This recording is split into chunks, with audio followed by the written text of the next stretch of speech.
আসসালামু আলাইকুম, welcome to rims kitchen. আজকে তৈরি করব শিম আলু দিয়ে ভর্তা। তো চলুন দেখে নেওয়া যাক কীভাবে তৈরি করছি। প্রথমে একটি কড়াইয়ে তেল গরম করে নিব। এরপর এর মধ্যে দিয়ে দেবো 3টা মিডিয়াম সাইজের খোসা ছাড়ানো রসুন, 1 কাপ পেঁয়াজ কুচি, হাফ চা চামচ লবণ এবং 3টা কাঁচামরিচ। এবার পেঁয়াজ রসুনটা একটু হালকা নেড়ে দিব। পেঁয়াজটা হালকা বাদামি বর্ণ চলে আসলে এর মধ্যে দিয়ে দিব 3টা শুকনো মরিচ। আপনারা যে যেরকম ঝাল খেতে চান সেই রকম ঝাল দিয়ে নেবেন।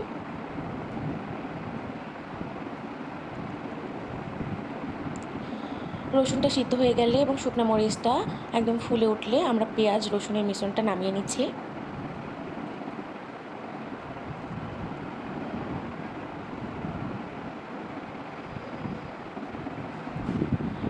এরপর ওই একই কড়াইয়ের মধ্যে দিয়ে দিচ্ছি আগে থেকে কেটে ধুয়ে রাখা শিম এবং আলু, দিয়ে দিচ্ছি হাফ চা চামচ লবণ।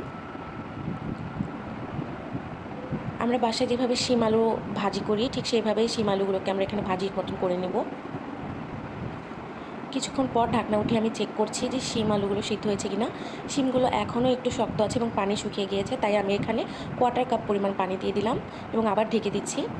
এবার পানি শুকিয়ে গিয়েছে এবং শিম আলুগুলো সিদ্ধ হয়ে গেছে। আর একটু ভাজা ভাজা ফ্লেভার পাওয়ার জন্য কিছুক্ষণ আমি এটাকে নাড়াচাড়া করে নিব। এরপর শিম আলুগুলো উঠিয়ে নিচ্ছি। আজকের ভর্তাটা আমি পাটায় করব, তাই পাটায় শিম আলুগুলো বেটে নিচ্ছি।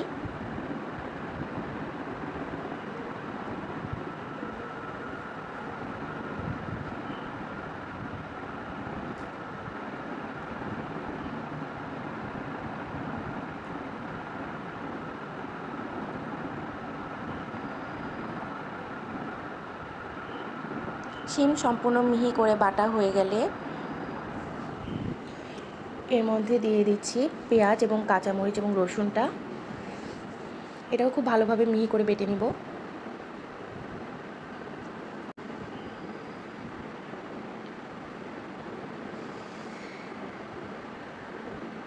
এরপরে শুকনো মরিচগুলো বেটে নিচ্ছি।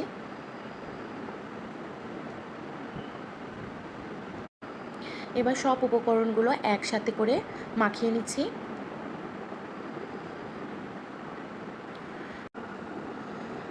সব উপকরণ একসাথে মাখানো হয়ে গেলে লবণটা একটু চেক করে নিব। আমার কাছে লবণ একটু কম মনে হয়েছে, তাই আমি আবার একটু লবণ দিয়ে নিলাম। এরপর পরিবেশন করে নিচ্ছি। তৈরি হয়ে গেল শিম আলু ভর্তা। সবাই বাসায় ট্রাই করে দেখবেন। ভালো থাকবেন, সুস্থ থাকবেন। আল্লাহ হাফেজ।